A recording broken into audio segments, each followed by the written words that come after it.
Chapter 42. When Jacob learned that there was grain in Egypt, he said to his sons, "Why do you just keep looking at each other?" He continued, "I have heard that there is grain in Egypt. Go down there and buy some for us, so that we may live and not die."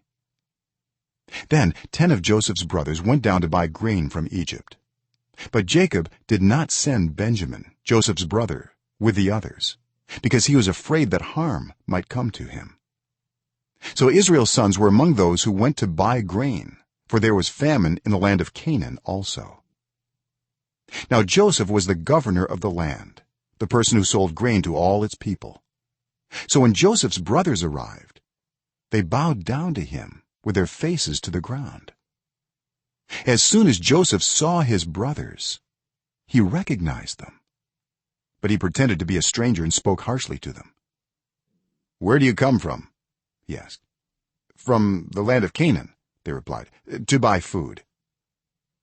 Although Joseph recognized his brothers, they did not recognize him. Then he remembered his dreams about them and said to them, "You are spies.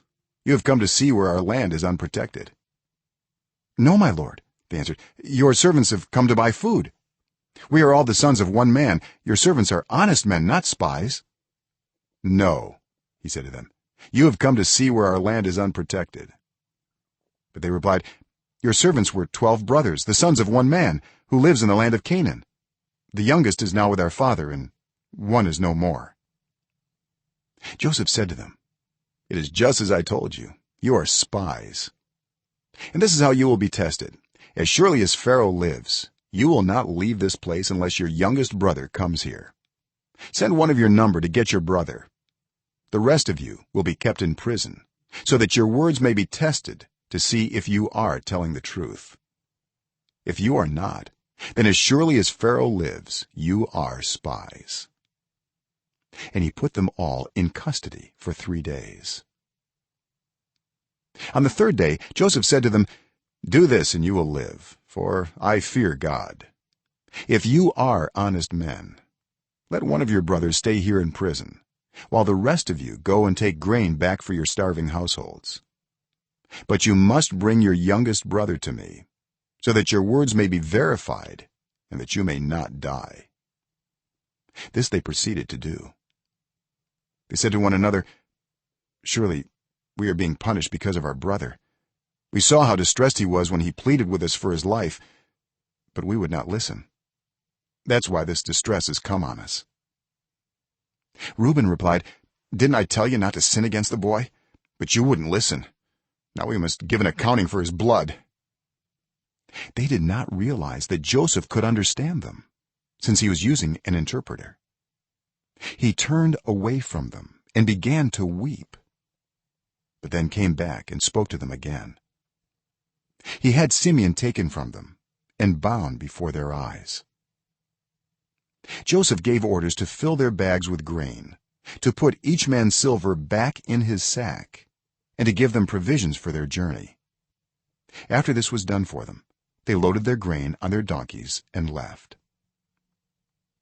At the place where they stopped for the night, one of them opened his sack to get feed for his donkey, and he saw his silver in the mouth of his sack.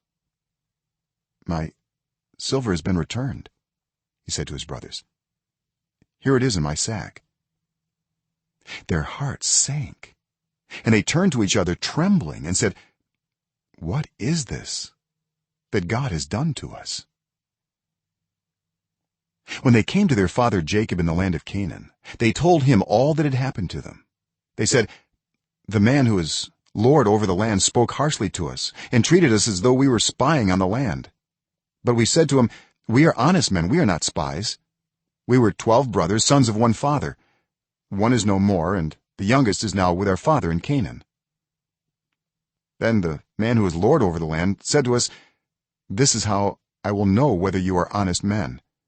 Leave one of your brothers here with me, and take food for your starving households and go. But bring your youngest brother to me, so I will know that you are not spies but honest men. Then I will give your brother back to you, and you can trade in the land.' As they were emptying their sacks, there in each man's sack was his pouch of silver. When they and their father saw the money pouches, they were frightened. Their father Jacob said to them, "You have deprived me of my children. Joseph is no more and Simeon is no more, and now you want to take Benjamin? Everything is against me."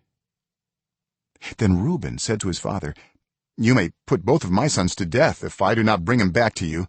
Entrust him to my care, and I will bring him back." But Jacob said, "My son will not go down there with you. His brother is dead, and he is the only one left. If harm comes to him on the journey you are taking, you will bring my gray head down to the grave in sorrow."